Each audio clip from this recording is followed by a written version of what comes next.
Good morning, everybody, and welcome to Charlton Live, sponsored by PSF Steel Limited. My name is Louis Mendes. Hope you guys are all well on your Sunday morning. On today's show, we'll be looking back at yesterday's late point that we grabbed up at Hull City to make it an excellent, quite simply stupendous 7 points from a possible 9 this week after the win at Ipswich and against Sheffield Wednesday as well. Joining me to look back at that game, first up top right, is Nathan Muller. How you doing, Nath? Yeah, living the dream, mate. All good. Good away day. Solid point. Another point on the board. So all good, mate. Yeah, solid. Yeah, solid point. As we'll hear. Bottom right is Mr. Tom Walling. How you doing, Tom? Yeah, I'm all right, mate. As Nate said, solid point, wasn't it? So yeah, enjoyed yesterday. Yeah, not going to live this one down. A really good solid point, I said. Also, bottom left is Paul Clements. How you doing, Paul? Yeah, I'm feeling fantastic. Had a great day yesterday. Long term Hull City. Born and bred supporting mate, travelled up the drive up from south the M25 all the way to Hull and back, but it was worth it. Time flew by. Thank God it wasn't too awkward coming back. Actually, the draw was better for me yesterday, I think, than a win probably. Otherwise, I'd have had a much quieter return journey, 5-hour drive down. So no, all really good. And a quick shout out and good morning to Gavin and Alfie as well. I befuddled Neil when they asked me for a selfie related to Charlton Live, which was very embarrassing. And he was like, "What the F's going on? Why are they asking you for a selfie?" But I did it anyway. And so good morning, chaps. Nice to meet you yesterday.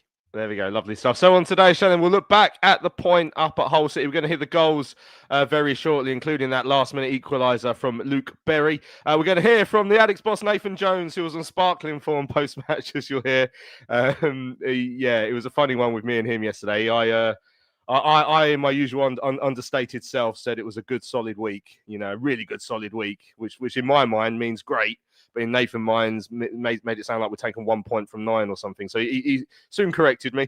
We'll hear from him. We're also going to hear from the goal scorer, Luke Berry, later on in the show. So I want to hear from you guys as well. Ronald says it's been a great week. I remember saying we might scrape 1 point out of 6, and we got 4. I didn't bother with the lottery after that prediction. Yeah, I remember saying, I think this time last week, I'll be happy with 2 points from the next week. And to get 4 is a very good return. And, you know, especially to go with the late equaliser yesterday, certainly, and I thought it was a deserved point as well. So, yeah, we want to hear from you guys. You can email us, studio@charltonlive.co.uk. You can tweet us at Charlton Live or add a live comment in the YouTube chat there if you want to have your say on yesterday's game. All hell let loose. There's a very solid opening by the team there. Before we hear the goals, Nath, I'm interested to know how much of yesterday you remember, judging by some of the text we were getting on the train back. But yeah. Yeah, a good point up at Hull side. You've won the last 3 games, all comps. Only lost once at home all season. Won 4. You know, they are good at home, and we've gone up there and got a deserved point. Yeah, 100%. It was a deserved one. Obviously, we started the game really well with TC, had some chances, and yeah, I mean, it was just. I think the more it went on, it was going to be decided by a wonder strike, a set play, or a mistake. And you know, unfortunately for Mecca, it was his turn to make the mistake, which led to a goal. But then we obviously got a deserved set piece again from James Bree, who's got a new song, which I'm not going to sing because I can't remember the words, but I'm sure it'll be there on Saturday. So, which I'm sure I sent to you on the train. So, yeah, really good day. But yeah, I think it definitely, as you've already mentioned, I think someone said to me on Tuesday, just before the Ipswich game, you're going to get, 4 points for your next 2. Oh, taking that all day long. So, in a strange way, it was like not like a free hit yesterday, but I thought we were definitely good value for the point, and it's not like they're bottom of the league; they're in good form also. So, yeah, good day all round, really. Yeah, I mean, we said sort of after the Sheffield Wednesday win that took the pressure off the Ipswich game, and if we don't go and get there and get anything, but we did, and I don't know, maybe we do need to set our sights a little bit higher, because every time that we've sort of said, "Oh, this will be a tough game," it feels like recently we've gone and got something and played, well to an extent again, which we did yesterday. So yeah, very very promising. Let's have a listen back to the goals from yesterday. Brownie was alongside Terry and Greg on Charlton TV. First half is inside to Gillespie, looks to turn past Crooks, he gets to touch the ball, comes to Geldhart with a chance, and Geldhart scores early in the second half for Hull. Gillespie let the ball run, tried to take it past the Hull City man. The challenge came in from Crooks, won the ball back, and Geldhart on the edge of the box finishes. Yeah. Well, I said he's been relatively quiet, just said it, and he had been relatively quiet, and that's all of Charlton's making. There was a ball for Gillespie on to Amari Bout in the left centre the left-sided centre-half position. He didn't see it. He had his head down and he got caught in possession, and they have absolutely punished that mistake from Gillespie with a super little finish, left foot, across Kaminsky, bottom corner, to a player that's barely been in the game. Nathan Jones stands with hands on his hips. He knows that's a goal of John's doing. There's nothing he can do about it, sadly. Those are the errors that you try and cut out as a manager. You try and coach your players into understanding the what ifs. What if I turn this over, if I try and cut back on my left foot? It could, there is a chance if he gets stolen, that leads to a goal, and the what if should have seen you clear your lines. Corner taken into the box, headed in! Super goal by Berry! Attacked the corner as it got flicked across the 6-yard box and planted his header home. Well, that's all about the delivery again. Giles I've spoken about today, but he doesn't surpass that man for delivery, in my opinion, or quality. It comes in with a bit of zip. The key to that is that you get the first touch. I don't know whether there's a little skimmed header at the near post, but bodies being there alone cause enough chaos. But then you need someone arriving. We speak about someone timing their run every week, and there's one guy that we have who seems to do it more than others, and that's Luke Berry. Middle of the goal. Easiest goal he'll score of his career, just has to make contact, but super intervention from the substitute to get us the point. And I was all ready to say 6 points from 3 games is a great return.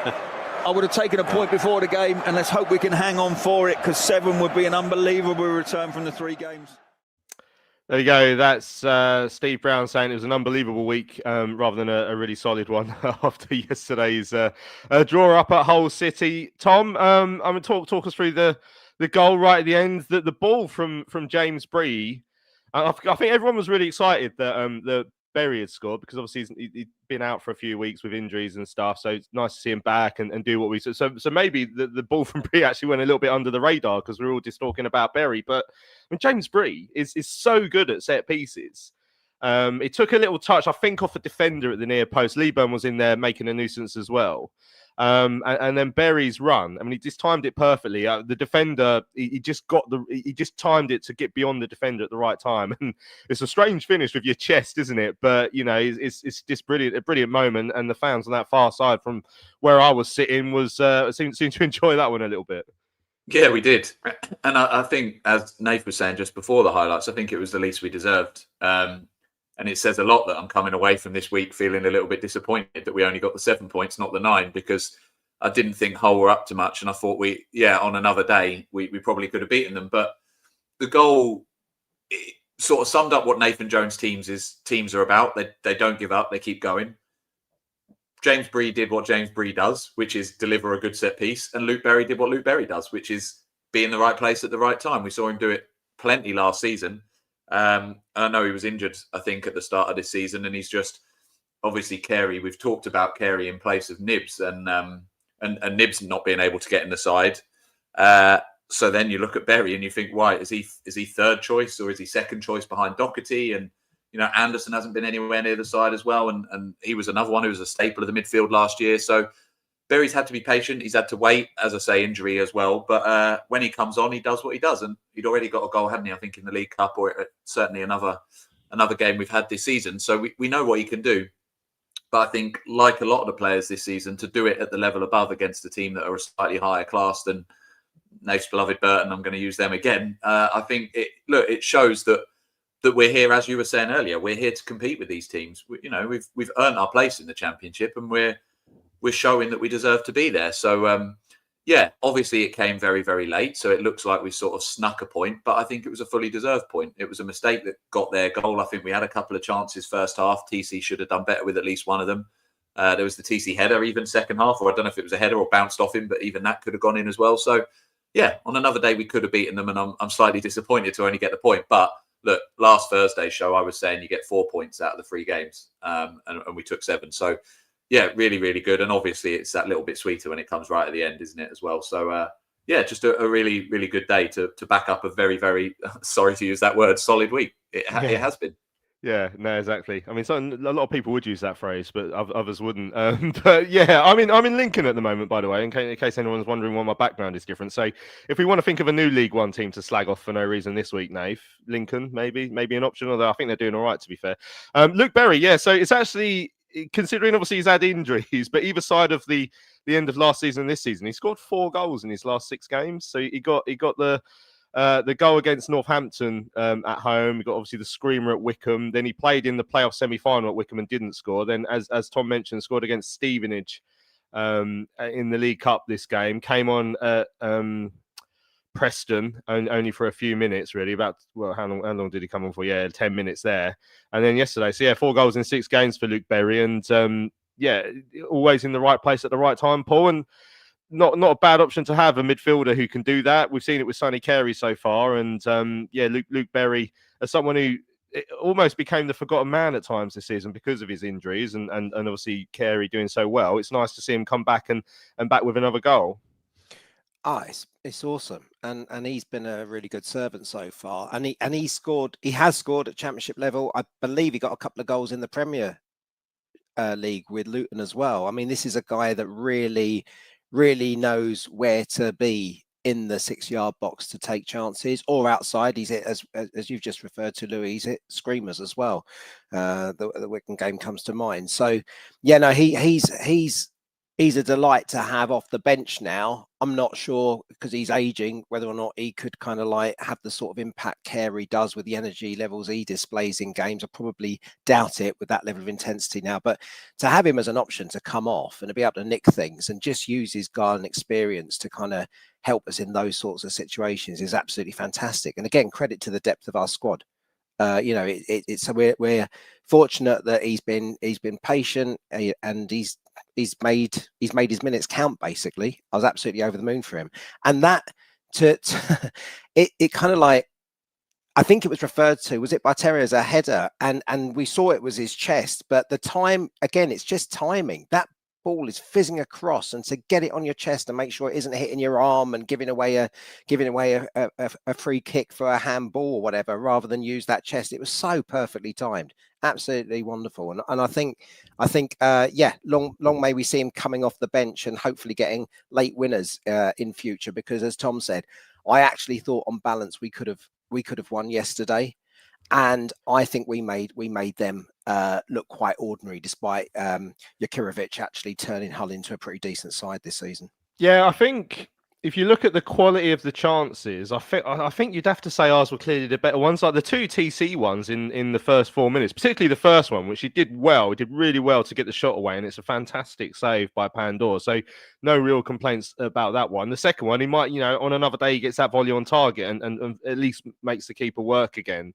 They were 2 very big chances for us. Obviously, the Berry shot that deflected over just before the goal was a decent chance for us. It's not like, obviously they had their moments. The goal that it came from, we'll talk about shortly. But in terms of actual clear cut chances, I don't know, Ajay maybe trying to bundle in a cross at the far post.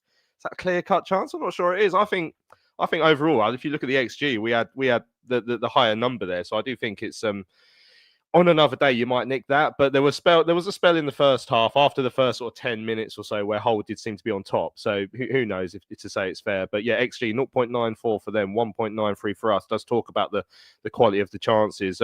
Humble Chops, this is the weird usernames coming through on YouTube again, says great gamble into the box by Berry. His run and timing were superb. Mark saying surely securing Bree permanent is paramount. He delivers time after time in the final third. Which is what we missed yesterday until he came on. And then Dean's asking if we'll be able to make the move for Bree, or is he doing Southampton? Are we doing Southampton a favour by playing him? I mean, it will come down, I guess, to wages and availability. Now, if we don't know either of those, because none of us are involved in the deal making behind the scenes. But I mean, it looks like he's worth his weight in gold with the amount of assists and goals he's put on for the side so far. Yeah, I think if there's any possibility that we could get him on even to extend his loan till the end of the year. I mean, I don't know if there's any other plans to bring someone else in January, but, with the impact that he's had, set plays, goals, and just his overall play, if there's any possibility that we can make that happen, then I definitely think that we should. And I think the club will, if the possibility there. But as you say, I think coming from, Southampton, who, been in the Premier League. I don't think he's going to be eating baked beans on toast every week, and put it that way. So, but I suppose it all comes down to money. But if there's any option to do, then I think we should definitely do it. You've got Nathan out on loan doing well at Wimbledon stuff, so he can stay there. So I just think, if there's any possibility, then I think we should definitely take that option. Yeah, because he's looked like such an important player for the side. Obviously, the reason we got a late equaliser is because we were behind inside the first minute of the second half, Tom. There'd be no hiding from it. It was a mistake from Macaulay Gillespie. Just tried to overplay it at the back there. He had his moments, obviously, at times in his Charlton career where mistakes happen. But I mean, someone pointed out, Sheepy says, can't give Macca a hard time on this one. Doc made the exact same mistake against Ipswich. They just didn't get a goal out of it. I mean, he'll be giving himself a hard time about it because he'll know he shouldn't have tried to overplay it there. But also, I don't know, character-wise, it feels like he recovers from these mistakes in his head quite well. Like, for the rest of the game, he was fine. Like, he didn't look like he was panicking and desperately getting rid of the ball at every opportunity. It's just one of those things that happens every now and then in elite level sport, and he will just have to put it behind him. And I'm sure he will, because as everyone's saying in the chat, he's got plenty of credit in the bank. That's what Ethan's saying. So we can let him off, really, of having one of those moments now and then. I was going to say, if someone said to him 3 or 4 months ago, you can score a winner at Wembley to get your team promoted, and then you'll make a mistake away at Hull in a championship game, he'd probably take that deal. So, yeah, he has got credit in the bank. He's been almost faultless since that Blackpool game, I think it was, where he made the mistake, whenever that was. He's been brilliant for us. And look, TC gives the ball away on several occasions up front, but because he's up front, it doesn't make a difference. We don't, well, some people do berate TC every time he does it, but largely if he then goes and scores, you go, well, fair enough, that's going to happen. Players are not, at this level, are not going to be faultless every single minute of every single game, sadly, unless you're, I don't know, Sonny Carey. But look, it's a mistake. They happen. In a weird way, because we'd already got the 6 points from this week, because that first half was I just found it so boring. I was quite glad that it just livened everything up, because the Hull fans had done absolutely nothing. I don't know if it was a problem with the stadium to just not be able to create atmosphere, but I was so bored of that first half. I just wanted something to happen. So obviously I didn't want us to concede, but it did liven the crowd up. It got the game going, I thought. We started to push. It became a bit more end-to-end. So, cheers, Macca, for doing that. But yeah, look, he's been exceptional since he came back in, ever since the injury, and he slotted in. And I can't remember which game that was, but then for about 5 minutes, he was the best centre-back I've ever seen in my life. And then, he's just gone from strength to strength from that point on. He's got goals, he's defended well, and it's one little mistake. Like, it's going to happen. So, yeah, credit in the bank, as everyone's saying. He'll probably pop up with another goal next week. As you say, he'll beat himself up about it. But he doesn't need to. I'm sure when they get back to the training ground tomorrow or Tuesday, it'll be, crack on and look ahead to Swansea. So, obviously blame for that moment, but overall, I'm not going to hold it against him. Yeah, Mark says, can't be too hard on Macca. I felt there were a lot of individual errors at the back yesterday with Ramsey and Bell getting caught in possession multiple times. And Chris says, felt sorry for Macca. It wasn't a great ball into him by Apter. And as you can see, he may get pressed by their free players. And that was part of it as well. The pass wasn't great, but at the same time, he'll know you can't. You won't want to make that mistake again. It's just one of those things that happens. We made 4 changes yesterday, Paul, to the side. Everyone will remember the Preston game, which came after the midweek game up at Derby, and maybe in the second half we looked a little bit jaded in that one. So Nathan hinted at some point this week he'll probably switch things up a bit, and he did yesterday. Coventry came out, Alafe came out, Kelman came out, and Bree came out. So Leeburn and Campbell started up top, which is obviously the two that did so well against Ipswich in midweek. Nibs came into the midfield, and he played sort of in the 10, which left Carey a bit deeper. And obviously Apter came in the right wing-back position as well for Bree. What did you make of the changes? I think at some point it was going to have to happen, but what did you make of those 4 players and their performances yesterday? I thought it was uncharacteristic of Nathan. I mean, despite the kind of energy levels and the amount of work that's been put in midweek, he's rarely shown us that he likes to change a winning side. And having won 3-0 away at Ipswich, I kind of half expected it to stay the same, just maybe the subs start happening a little earlier. So I thought it was quite brave of him. I found it quite interesting. Nibs, I was expecting probably a little bit more from, if I'm being honest. I can't remember him having too many touches in the game. I think that despite the fact he was sitting a bit deeper, Sonny Carey seemed to be in and around everything, making us tick, kind of getting in the tackles.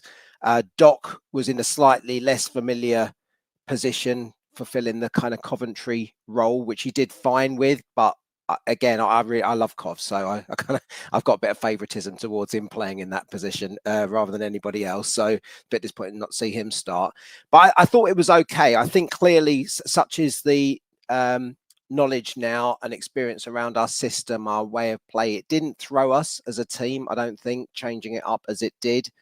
I just thought that some of the quality. I mean, we just were talking on Bree. I mean, Apter threw in a wonderful left peg cross for TC, and I think it was TC's second chance.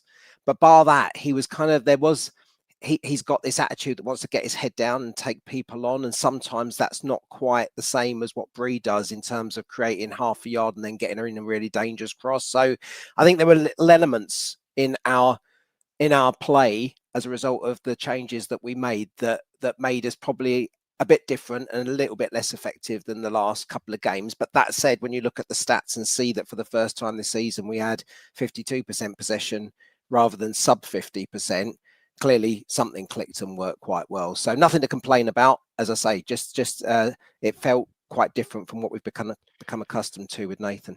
Yeah, what did you make of Harvey Nibs in particular now? Because obviously it was his first championship start for us. James saying it'd be interesting to have the discussion about him. Need to see a bit more of him. Thought he was anonymous yesterday. Westgate Addict says Nibs seems to not be able to get his foot on the ball since he's come in. He always seems to bounce off him or get a poor touch. I mean, just looking at the stats, I mean, this is a very basic stat, but it looks like he had the fewest touches of any of the players who started yesterday on 18 in our side. I went to the whole side.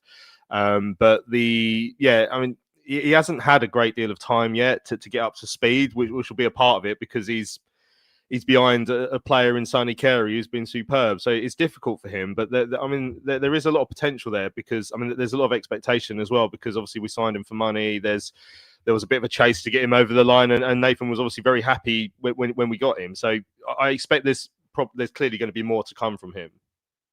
Yeah, of course. I think it's summed up well where in terms of the time, I think the difficult Nathan's got is it's a good problem is obviously because we're playing well, you know, Sonny Carey keeps his place because if it was the other way around and Harvey Nibs was in the same form as Carey, he wouldn't want to be dropped. So, but at the same time, you're only going to get sharpness when you play games. You can train, you know, for 6 hours a day. There's nothing like the real match 90. So the only way he's going to get up to speed is by giving him minutes in the game, which I think what he did yesterday. Cov more or less plays every minute and had a little bit of a breather. Apter, you know, started well and come out because Bree played well. So then he had to come back in. So it's difficult for Nathan to try and juggle, trying to keep people fit and sharp, but at the same time keeping the momentum going. So I'm not too worried about Nibs' form yet because it's very difficult to get 5, 10, 15 minutes a week and, you know, impact it every single game. I know he impacted the Watford one, but doing that week in, week out is so difficult, especially in this league.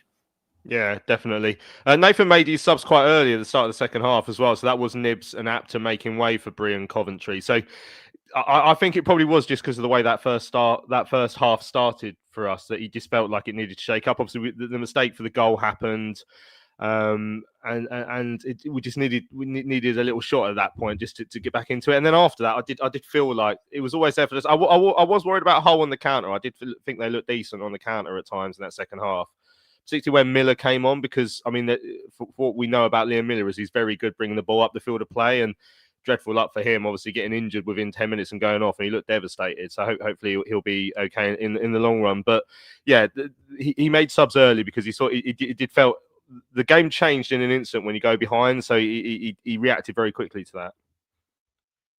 Yeah, I thought, and we've maybe not criticised, but we've spoken about the time that he makes changes and even the substitutions he makes. So going back to the Ipswich game and I think the Sheffield Wednesday game where he's changing both strikers at the same time and whether that's right or not.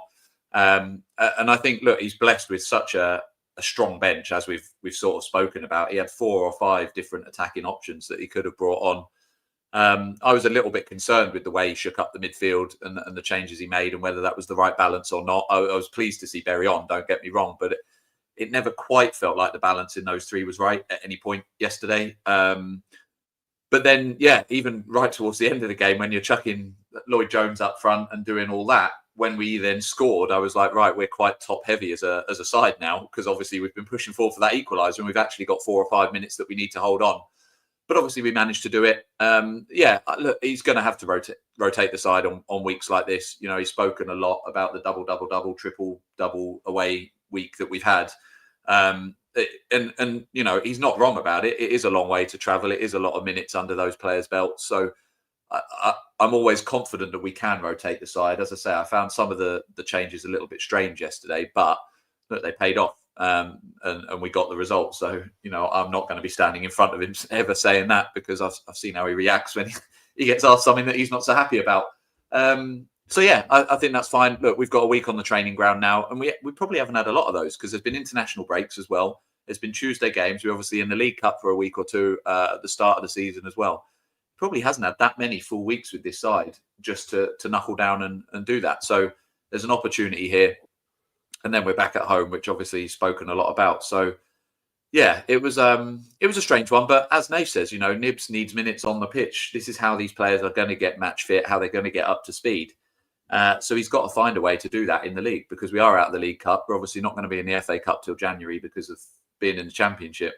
So this is the only opportunity he's got to do it. And off the back of a week where you've got 6 points from 6, you think, okay, well, if ever there was a chance to do it, it's probably that game. So, it was good to see some of those players for sure, and sort of test them. But I don't think we can read too much into the performances of somebody like Nibs. I agree, he wasn't a patch on what Sonny Carey would be in that position, but it would be harsh to say, well, therefore he's never going to start again.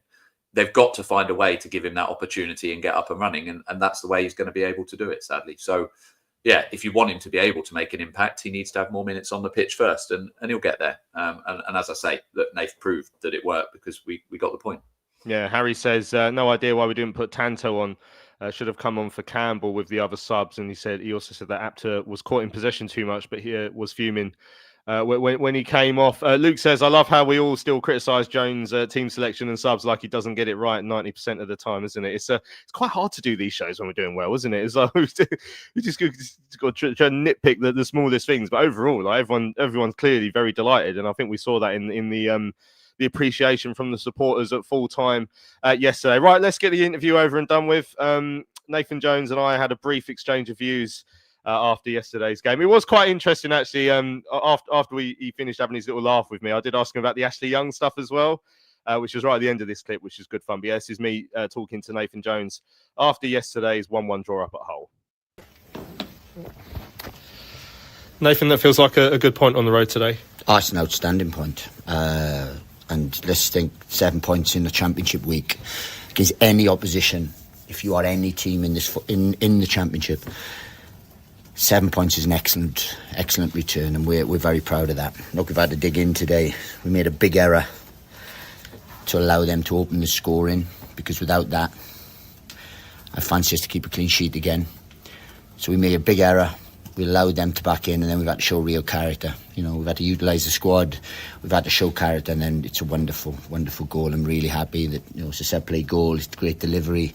Luke Berry doing what he does. So fantastic. And let's not just take this in isolation in terms of a point. Yeah, look, coming away from home in the Championship, any point is good, any win is good. These are in excellent form, well coached, causes, you know, a bit tricky in terms of how they built. But I'm so proud of the group, because, as I said, this isn't just in isolation. It's a week, and we've had 7 points in a week and 2 away games again in the Championship, and I'm really proud. It's another game changer, making a difference for you, and one that's done that for you a lot over the years.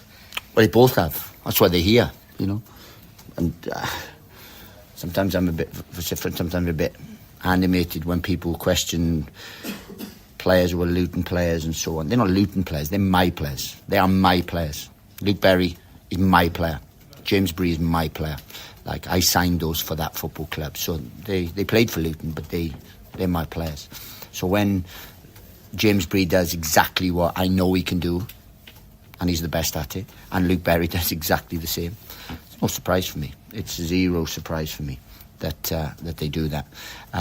But it did. I thought all the game changers impetus. So Charlie once again was a threat. Seeing O'Neill come on was good because he's had to be patient. And look, and even Raptor and Nibsy getting minutes was good, and it shows the strength we are. Yeah, and you mentioned the 7 points in the week off the back of the Ipswich game, and tonight has been a really good, solid week for you. I think you're underplaying that. To beat Sheffield Wednesday, to beat Ipswich Town on the road, and to draw with a flying Hull, I ain't solid. I mean, that's outstanding week. And considering where we've come from, I think you're underplaying that. So, I suggest if you want that you can be a bit more upbeat about a 7 point week in the Championship, because I know I am. And if you think you have 7 point weeks regularly in the Championship, there's only one place you're going. So I'm delighted. I'm proud of the group, proud of the staff, proud of everyone, because I know what Luke Berry does. But Curtis said to me today, it's a game for Bez today. It's a game for Berry. Curtis Fleming told me that today, and I said, yeah, you're right. Go on then, and we put him on. And so I've had to use my staff and everything today.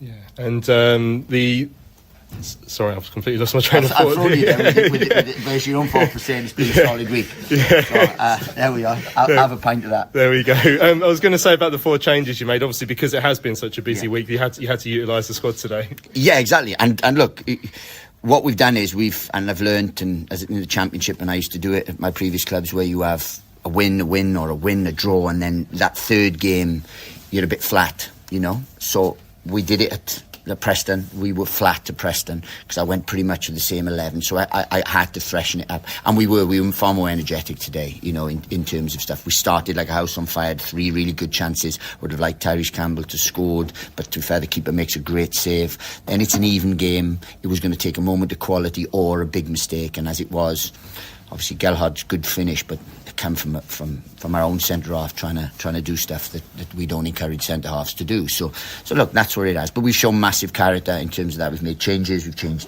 tweaked certain stuff, and then score from set play, which we work religiously on, is really good. Excellent. I just wanted to ask you about something away from today as well. I don't know if you saw the quotes from Ashley Young about the celebrations on Tuesday. Obviously the fans and the players and yourselves really enjoyed it because it was a great performance and a great win, but he said, sort of pointed out, he felt that Charlton was celebrating like they'd won a cup final. I mean, did you have a reaction to that? Oh, not really. I mean, Ashley Young's an experienced guy and's had a fantastic career. I'm sure if when he had a result against the likes of a Man City or whatever, he was pretty happy. I don't think we over-celebrate. We celebrated with our fans. It's what we do. We don't over-celebrate. We didn't go do a lap of honour. We didn't do a conga. We didn't do the Mexican wave around Portman Road at all. What we did when celebrating our fans. And bear in mind, it's a big win. Big win. They've come down from the Premier League, we've come up from League One. So put a bit of context to Ashley, and I got massive respect for Ashley. Huge, wonderful players with a fantastic career to be playing at his age. I mean, I can say anything about Ashley Young, only positive. Having a pop at us, I don't think. Let's be honest, we've come up, we have a fraction of their budget, so I don't mention budgets too much. Fraction of their budget, probably a tenth of their budget. So if I'm honest, if you times their budget by 10, it'll probably be around about 300, 400 million, which means they would be playing in the Champions League final. So if they won that level of game with a difference in thing, then they'd be playing against Juventus or Barcelona or a Bayern Munich. So let's not get too carried away, and we haven't. So I got massive respect for Ashley Young. If he thought we over-celebrated, I apologise, it wasn't. We just enjoyed the fact that we beat probably the best team in the league, and they should be the best team in the league. PSF Steel Limited is a trade supplier of steel fabrication and erection services to the new build, construction and refurbishment market in southern England. With their unrivaled depth of experience, they excel at providing their customers with high quality and cost-effective steel fabrication solutions. Their customers include national and regional house builders such as Barratt Homes, Bellway Homes, the Vistry Group and Taylor Wimpey. They pride themselves on their service-based ethos and commitment to customer service excellence, which includes full technical backup and on-site services and support. If you would like more information, go to www.psfsteel.co.uk. That's www.psfsteel.co.uk. midfield.co.uk. Hello, fellow addicts. I'm so excited to tell you all about our micropub, the River Ale House. The River Ale House is based in East Greenwich. It has 6 Pub of the Year awards, an ever-changing selection of amazing beer. It's owned by Charlton fans, walkable to the ground in just 20 minutes with buses that go direct to the Valley too. If your matchday routine includes a drink with your friends, you must join your fellow addicts in the River. See you soon. Right, welcome back to Charlton Live on your Sunday morning. We're looking back at yesterday's 1-1 draw with Hull City up at the MKM Stadium. I really wish I could read this username, Sturfishing. YouTube really need to sort this out, but he's basically saying that we should do a ginger wig conga when we beat Millwall. What should we talk about first? I mean, we'll talk about the solid comment first, Paul, just because it was relatively interesting what he had to say. But yeah, it was quite funny. I was laughing back at it. I was annoyed with myself for forgetting my next question, because that never happens. But I was put on the back foot a little bit by Nathan having a laugh and stuff. But yeah, that was you definitely got to be very careful with the way you word stuff around Nathan. That's for sure.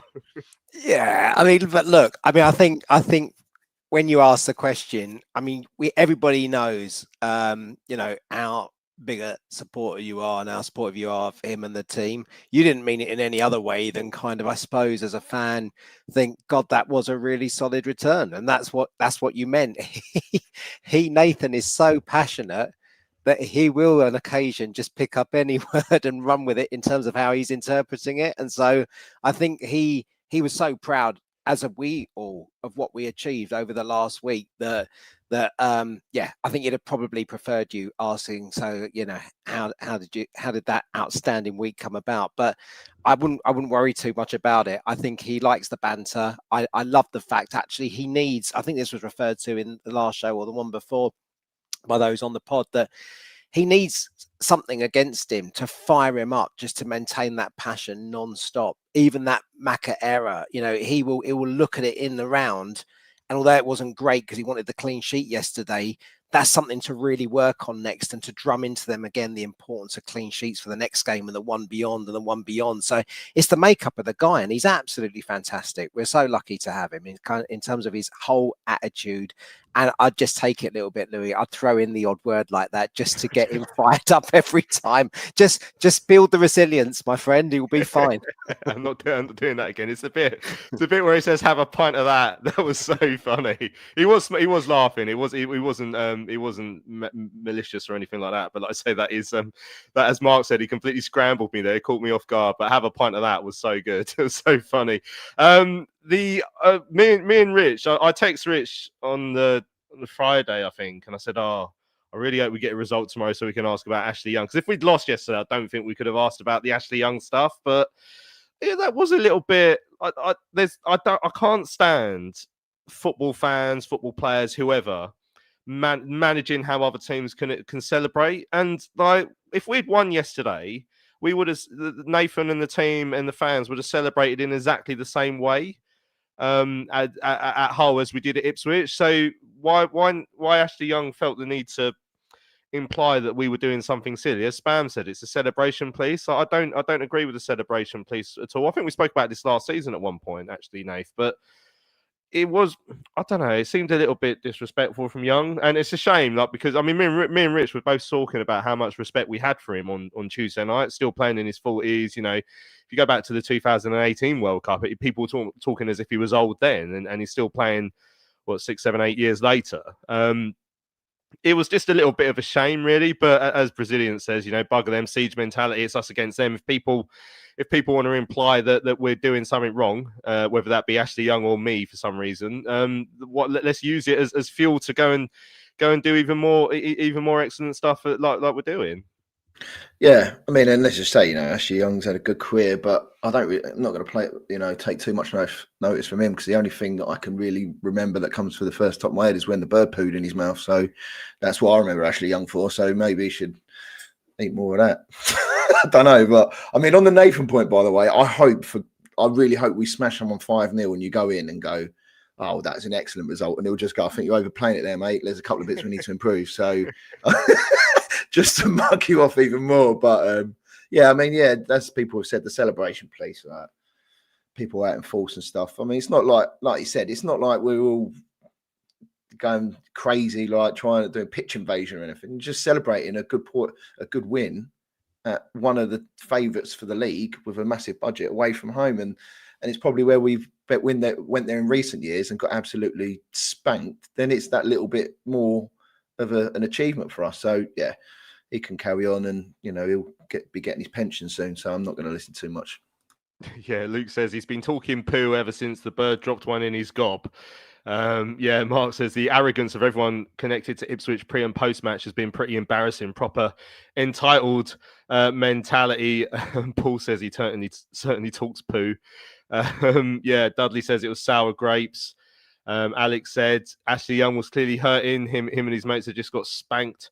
Yeah, I mean, this is the one for me. Like Paul says, no idea why people are actively trying to take the passion out of football, especially pros themselves. Like, can we just enjoy it? Can we not enjoy the fact that we go to these big stadiums, and even if we are going to Burton Albion or Lincoln, like if we win the game, that's why people pay their money to go and get that feeling of enjoyment, and that's why the players they work hard so at full time they can celebrate and be happy and enjoy their time with their fans. Like, what's the point? There'd be literally no point in doing it if we don't celebrate like we've won a big game every week, Tom. I mean, I just can't get my head around that. Just enjoy it. Look, can we enjoy football for a change? Like that's why it's here. It's not all dour. It's not all just robotic. It's fun and it's passionate, and that's why we go. I'd check with Nathan Jones and check he's happy with us celebrating before you do anything else. But yeah, look, I think, did they win one home game in the Premier League? I think against Chelsea. You can't tell me they weren't celebrating that. And so we've gone there. We've been absolutely battered first half. Like I said, you look at every single stat is in their favour. We've lost the last game there 6-0. We lost the game before that 4-0. Their ex-Premier League, we've just come up. We then blitz them for 15 minutes by scoring 3 goals, something none of us could have comprehended. And then at the end, we have a little sing-song and celebrate that. Like, what's wrong with that? It's just nonsense. But yeah, that's what football's for. Like you say, that's exactly what football is about. It's to go there, it's to have a good time, and it's to see your team win. And we've just gone there and beaten them 3-0. So yeah, it's absolute nonsense. But who cares? We got the 3 points, didn't we? So long as they're not taking that away, I don't really care. But yeah, just silly comments, and just unnecessary, like people are saying in the chat. I think maybe it was a deflection technique. I don't know. And hopefully they didn't celebrate yesterday with their late win over West Brom. Hopefully they kept grounded and just walked straight off the pitch without even acknowledging the fans. Yeah, I think I saw the goal this morning from Clark on social media. I mean, I don't want to make any accusations here, but he did seem to run towards the corner flag as if, get back to the centre spot and start again, mate.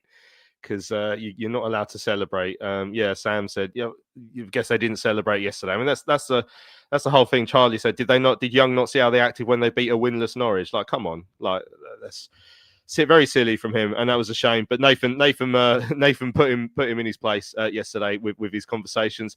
Let's have a look at some of the emails that have came in. We're going to hear from Luke Berry still. McSquared said Berry. Plus 7 points from 9 with 2 of the 3 matches away from home. What a return. Yet another game changer on the score sheet yesterday and a different one to boot.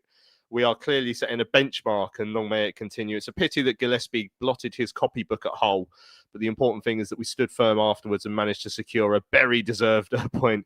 Indeed. Ray says, waking up in Hull after another battling performance away from home. Good point in the end.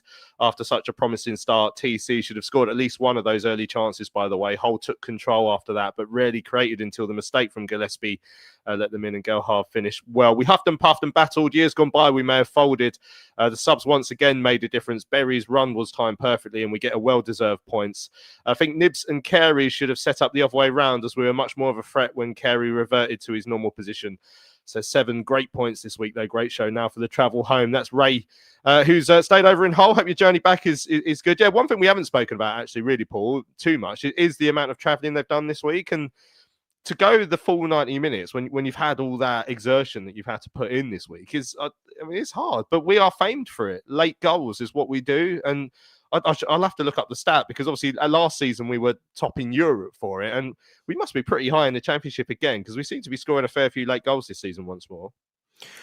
Yeah, I mean, I think the fitness levels are absolutely incredible. And I remember when Nathan first came in, he had like this kind of fan meeting that they did in one of the bars at Charlton. And I posed him a question around what did he think our fitness levels were overall, because it appeared in that season and before he arrived that we were conceding quite a lot of late goals in games. And he said, look, it's early days, but he is going to really ensure that our team is suitably fit for the games and for the style of play that he wants us to adapt to. And he's absolutely proven that he's gotten that out of the squad. Their fitness levels are incredible, and thank God they are, because I think a lot of teams that have had to put in the miles that they have throughout the course of recent weeks, and it's not the first time we've had a kind of back-to-back away pairing of games, would have really kind of capitulated in terms of energy levels toward the end of the game. But we look stronger. As it went on. We threw Jones up there, and we were pummeling them toward the end to try to get that equaliser. So that is credit to our coaching setup and the awareness of the importance of having an ultra fit squad. And that's what they are. And thankfully we got that. Otherwise we wouldn't be picking up, I don't think, as many points as we currently are doing. And long may it continue. Email comes in from Gary as well. Great to be a Charlton fan at the moment. 7 out of 9 is fantastic, especially in this tough league. Onwards now to 2 home matches. Shame them lot from down the road are doing well. It's very early in the season, but and this was a lot later in the season last year, but people started manifesting an all-London playoff final between us and Orient, especially on Radio London. They kept talking about it.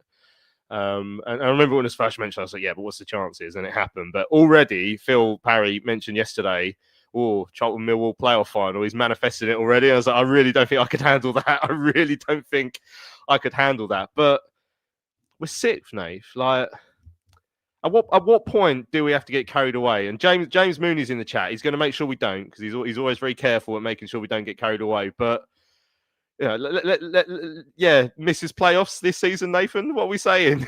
What are we saying? It's let's get carried away a bit.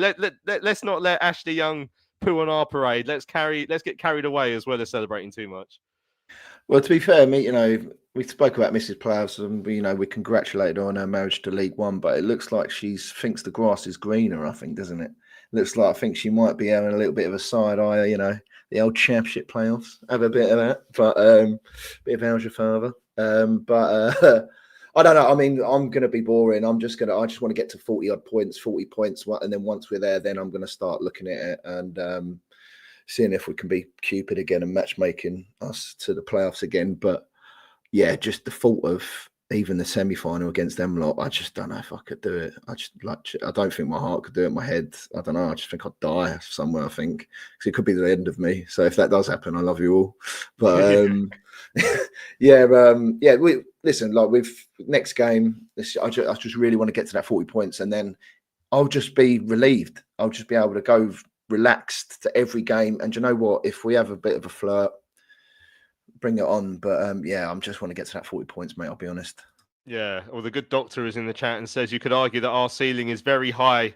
As bar 2 players, no one in the squad is playing out of their skin, so playoffs possible. So I think, are you saying is there more to come still as well from us? Which I guess you could argue, because the strikers ain't scoring much at the moment. So when that clicks, if that clicks, there is more to come. So who knows? And Spam says if we don't get any big injuries, one of our strikers hits a hot streak, and we have a good playoff. When we have a good January window, then the sky's the limit. I don't know. Yeah, Paul Davenport struggling, old Charlton. I think hopefully they've put that to bed now. We'll see. Right, let's hear from the goal scorer yesterday, Luke Berry. Had a quick chat with him in the press room yesterday. It's quite funny. Like, Hull looked after us very nicely, and they laid on a load of cupcakes. And Berry's eyes absolutely lit up when he saw those there. But he was very well behaved, and he didn't have one because, he was very tempted. I guess footballers aren't allowed to eat cake, really, are they? But anyway, this is what he is allowed to score goals, and that's what he did yesterday. Let's hear what he said after the draw up at Hull. Luke, it's a point on the road here at Hull. What did you make of it? Yeah, it was a tricky game at times. I think chances-wise, were probably a fair result. But to go out from the week to get 7 points is a great return. Yeah, and talk us through your goal right at the end there. Yeah. I know Breezy whips a good ball in. Miles was winning his fair share of headers, so I thought I'd go around the back, and thankfully flicked it and just chested it in. Did you feel like it was coming? Like, it feels like a point was probably the fair result today. Yeah. I had a couple of chances before that, like little half chances where I got shut off, got blocked. One went over just. Yeah, and it was a bit end to end at times. We were penning them in, and then they were trying to counter on that. But I think it was pretty fair. Yeah, and a point away at Hull is not really one to be sniffed at, is it? No, especially how the boys played on Tuesday. Put a lot of effort into that, a lot of running, and to come out and get a point today just shows how strong a squad is, especially with the changes he's made as well. So it's a great point. Yeah, all this travelling you've had to do over the last few days. Obviously, Nathan's referenced that as well. What sort of toll does that take on you? Yeah, it's just you're coming back late, and then it might just stagger your recovery and bits like that. And but we've dealt with that well. We come up yesterday and we just done everything right.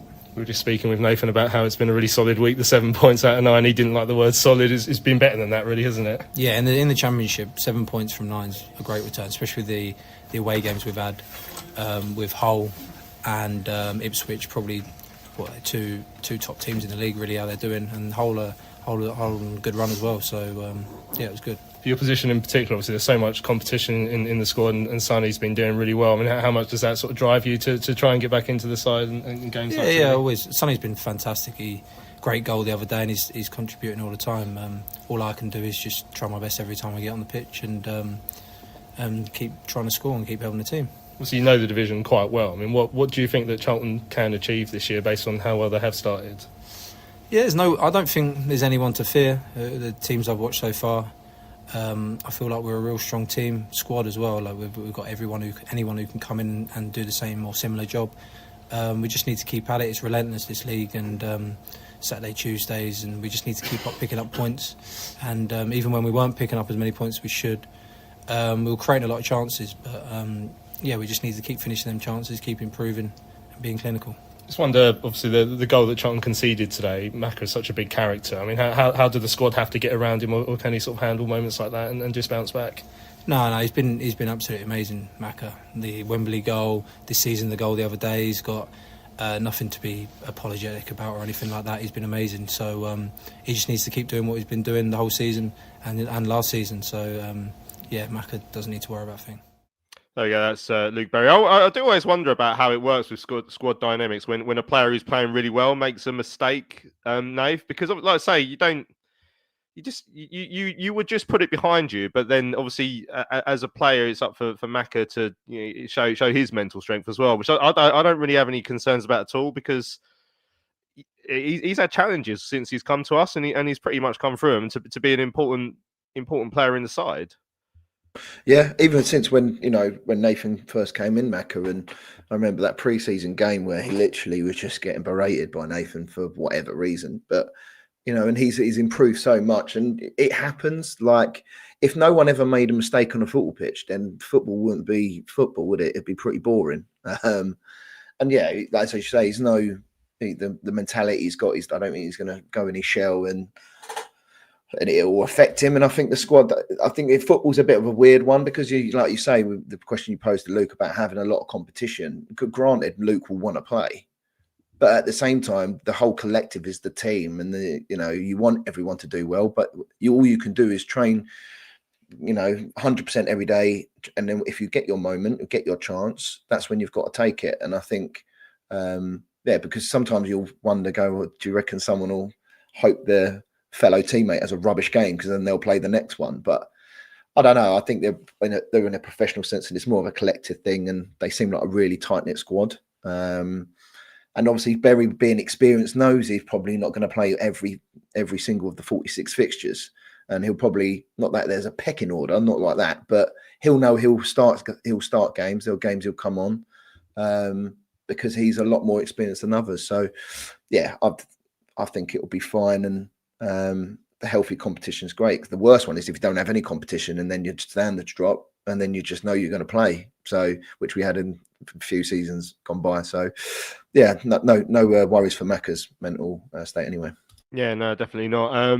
It was an interesting point that Nathan made as well, actually, about how Curtis Fleming was sort of on the touchline there. So this really feels like a game for Berry, because we were getting balls into the box. You just wanted one moment that was there for poaching, and Berry's so good at that. And yeah, obviously seemed very grounded. I think that comes with the experience that he has, of course, and been there and done that up and down the league. So yeah, good to speak to him yesterday. And being patient, as Nathan said there, Tom, to get in the side. I mean, it's quite difficult. It must be quite strange as a player who knows, like, I could do a job in this team, definitely. But then you're watching Sonny in his position doing so well. You must be thinking, like, what can I do other than every time I get a chance to score a goal, which, to be fair, he seems to be doing. Using the word patience throws me back to another little manager debate you had back in the day. But yeah, I think it's the same with a lot of the players, you know, with the strikers as well. I know it's not like they've come on and scored bags of goals. But Miles obviously came on Tuesday, scored, gets his chance. Tanto obviously scored against Sheffield United, then has had to wait and be patient for his chance. So I think there's a lot of them. Nibs, who I touched on earlier, you know, not getting a look in really. Apter came out of the side and then had to fight his way back in. It just shows the strength and depth we've got. And I think what Nathan appears to be doing well, and maybe Curtis Fleming as well, particularly given what he was saying there about this being his game, they've got to manage their expectations and they've got to instill in those people how much of a difference they can make in games. So just because you're not starting, it doesn't mean you're not the most important player in the matchday squad. Because you go all the way back to Watford, Harvey Nibs was arguably the most important player in that squad, and he came on for 5 minutes and nicked a goal at the end. So the way the game's going, and with the 5 subs and with the extended extra time now and games being sort of 100 minutes long, you're looking at most of your attacking players getting a run out at some point and being asked to make an impact. And that's why we've sort of talked about the subs a lot, because we want to see those players and we want to see the impact they can make. And Tuesday night proved that when the strikers came on. So yeah, it's about managing their expectations. But when you're in a good run of form and you've got good momentum, you can't really argue we're not starting. You know, if Berry comes and knocks on Nathan Jones's door, he's like, well, what do you want me to say? Did you see Sonny Carey's goal the other night? Like, you know, wait and you'll get your chance. But as I say, it's then making sure that he stays motivated and saying, look, you will get your chance. And when you do, you need to take it. And that's exactly what he's done. So yeah, look, we're a squad. We're not just the 11, and we showed that yesterday by rotating. We showed it on Tuesday night by rotating, albeit just a couple of players.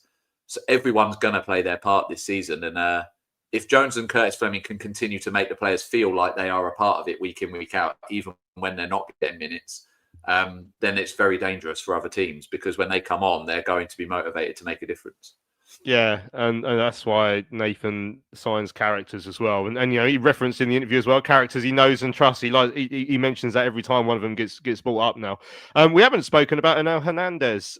Stuart says impressed by Hernandez in his cameo yesterday. Paul, I was also impressed by his photo with Woz on Twitter, recreating his little smirky hand cup in the ears photo that he had taken at half time at Ipswich. That was very, very funny. But yeah, I mean, he had brought the ball up the pitch a couple of times, didn't he? Well, it definitely at least once on that far side from where I was, and looked lively.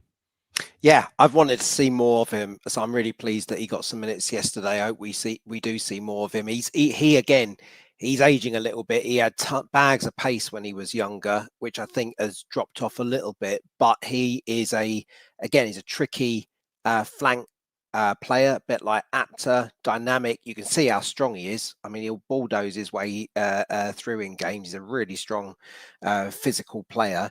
So yeah, I'm hoping he does get more minutes. I actually wondered, I was surprised to see him come on the right, because I thought, from what I recollected, that he operated predominantly on the left. So I actually thought he was going to take on that left-hand side and give TC a break. But Nathan had other ideas, and yeah, it was a nice cameo. And I think he's again he's being really patient. I think his is a shorter term loan. I think it expires, doesn't it, in the new year? So they'll have to probably take a view on him at that point in time. But we're coming toward beginning of November. Hopefully he'll get more minutes and make an impression, because I think he has got that in his locker, both from an assist goals perspective, as well as being quite exciting on the ball. So yeah, isn't it great just to have this sort of depth of squad that you can be looking forward to players in October that you've not yet seen come on and do something in a game. It's just like, it's such a difference from our past years, as Nath just referenced. We're in a completely different place. So yeah, long may it continue, and I hope he gets a few more minutes against Swansea. Excellent stuff. Right, we've got a fully rattled Hull City fan in the comments saying that we're going to get relegated, which I don't think we'll waste our time on that, because we're not. So we'll leave it there. Right, this is it's been a fun show. Thanks to everyone who's joined us live in the chat this morning. Hope you've enjoyed it. Nathan, Tom, and Paul, thanks for your time today. Solid pod, that. Yeah, solid that. Yeah, Cheers, mate. absolute pleasure. Really solid. Thanks a lot, Louis. Oh, you were nearly my favourite one, Paul, there, but you dropped it in right at the end. So no, none of you are ever coming on the show again. Right, I'm Louis Mendes. This has been Charlton Live, sponsored by PSF Steel Limited. Don't forget, check out our merch store, charltonlive.etsy.com. Subscribe to our YouTube channel. But we will be back on Thursday when we're looking ahead to Swansea next week, which is Nathan Jones as a Cardiff boy. I think he'll be looking forward to that game. So that should be some more interesting comments next week as well. Right, thanks for your time. We'll see you later.